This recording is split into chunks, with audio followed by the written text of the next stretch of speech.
जो Israeli products हैं उनका बायकॉट कर सकते हैं। अगर यही हमला अगर फ़लस्तीन अगर होता इसराइल के ऊपर तो आप देखती है जहाँ पे तूफ़ान बदतमीज़ी इन लोगों ने बर्पा किया होता, तालीमी निसाब में शामिल नहीं करेंगे तब तक हमारी जो है वो बुनियादें इसी तरह ही रहेंगी। अब बुनियादें कमज़ोर रहेंगी, ये नज़र ही नहीं आएंगी।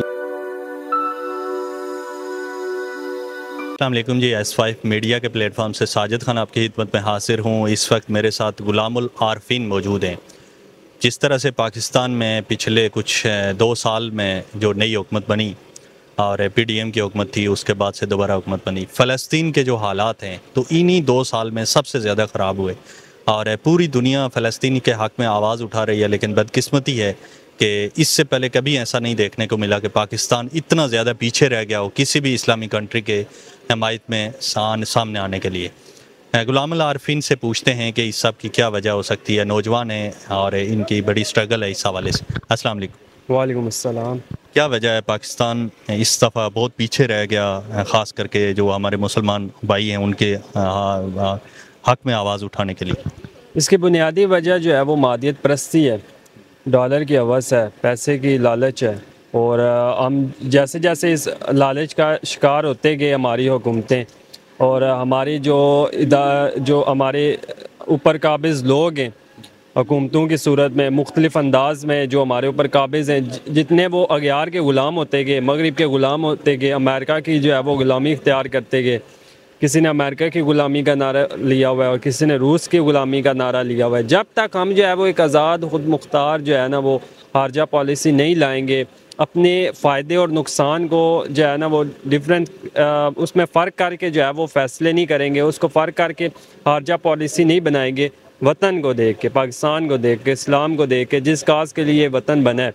दरअसल हम जो हमारे जो ऊपर मुसल्लत लोग हैं वो सिर्फ अपने ज़ाती मुफाद को देखते हैं।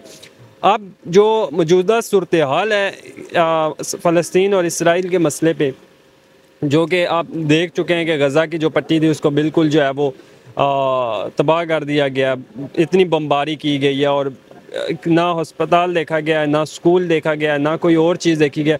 ऐसी सूरत हाल में देख लें कि हमारी गवर्नमेंट का क्या स्टांस है, क्या मोटिव है इनका, क्या उसके ऊपर अभी तक है। कोई अभी तक एक भी मजबूत जो है ना वो बयान नहीं ये जारी कर सके। एक जो अखबारी बयान है जो हुकूमत ये भी जारी ना कर सके, उसके लिए क्या हम कह सकते हैं कि पूरी कौम जो है वो इस वक्त ये डिमांड कर रही है हुकूमत से। कौम भी चंद लोग कह सकते हैं, अभी तक कौम भी उस तरीके से नज़र नहीं आ रही। क्यों? क्योंकि उन्होंने हमें इतना वो अपने आप में उलझा दिया है। अगयार ने हमारी हुकूमतों को उलझाया हुआ है क्योंकि इनके बच्चे बाहर पा रहे हैं, इनका तमाम जायदादें बाहर हैं। अभी आपने रिसेंटली देखा है जो रिपोर्ट्स के मुताबिक इनकी जायदादें आई हैं और वहाँ पे इन्होंने किस डिटाई से कहा जी हाँ हमारी हैं, किसी को क्या तकलीफ़ है। बहुत सारी ऐसी तंजीमें हैं जो इंसानों के लिए काम करती हैं, ह्यूमन राइट्स के लिए, तो वो सारे खामोश हैं। हालांकि सरेआम वायलेशन हो रही है, पूरी दुनिया देख रही है, कोई ढकी छुपी तो बात तो है नहीं है। तो वो सारे क्यों खामोश हैं और उनको भारी रकम पे की जाती है सिर्फ इसलिए कि आप लोगों के लिए आवाज़ उठाएं, फिर भी वो खामोश हैं? उनको बिल्कुल भारी रकम पे की जाती होगी यकीनन, और उनके लिए तमाम वो होगा कि इंसानियत की आवाज़ बने। लेकिन वो इंसानियत जो है वो मुसलमानों को इंसान भी नहीं समझते। इशू ये है, उनको जानवरों के हकूक़ याद है, सब के हकूक़ याद है, लेकिन जहाँ पे मुसलमान की बात आ जाए तो उनका फिर ज़ाविया चेंज हो जाता है। बिल्कुल इसी तरीके से जिस तरह हमारे मुल्क में ये लोग उन्हीं की सोच के हामिल लोग थोड़ी बहुत 50% उनकी सोच लेकर एक यहाँ पे एजेंडा सेकुलर और लिबरलिज़म के नाम पे और मुख्तलिफ जो है फेमिनिज़म के नाम पे एक लंबी जो है वो एक तवील लिस्ट है कि उन्हीं का नाम लेकर जो है वो नज़रियात के हामिल लोग हैं। और आज भी उनको देख लें कि उनको फ़लस्तीन में होता हुआ जुल्म नज़र नहीं आ रहा, आज वो कहीं पे भी आवाज़ नहीं उठा रही। जबकि जब उनको ये बात हम कहते हैं, वो कहते हैं यहाँ के मसले ये, यहाँ पे ये हो रहा है, यहाँ की आवाज़ उठाओ। तब वो लोग किधर होते हैं जब इस फ़लस्तीन में हो रहा हो। अगर यही हमला अगर फ़लस्तीन अगर होता इसराइल के ऊपर तो आप देखती है जहाँ पे तूफ़ान बदतमीज़ी इन लोगों ने बर्पा किया होता। और वो हुकूमतों में भी उनके लोग हैं, हर जगह उनके लोग हैं और वही उनका जो एक एजेंडा है उसको वो परवान चढ़ाने के लिए काम कर रहे हैं। जो गवर्नमेंट को इस वक्त अगर देखा जाए, गवर्नमेंट है या अवाम है, हमें देखना होगा हमने मुल्क लिया क्यों है। आज दिन तक हम यही वाज़े नहीं कर सके कि हमने मुल्क क्यों लिया। जब तक हम ये चीज़ जो है वो अवाम के सामने नहीं रखेंगे, अपने तालीमी निसाब में शामिल नहीं करेंगे तब तक हमारी जो है वो बुनियादें इसी तरह ही रहेंगी। अब बुनियादें कमज़ोर रहेंगी, ये नज़र ही नहीं आएंगी।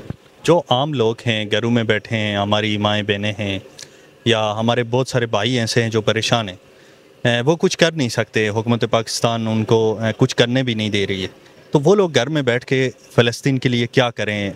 अपना जो दिल में जो दर्द है तो उसको कैसे वो ख़त्म करें? देखें, उसके लिए बहुत से तरीके हैं। आप तो देखें, वो दौर तो नहीं रहा है कि हम किरदार अदा ना कर सकें। अब हम किरदार अदा कर सकते हैं।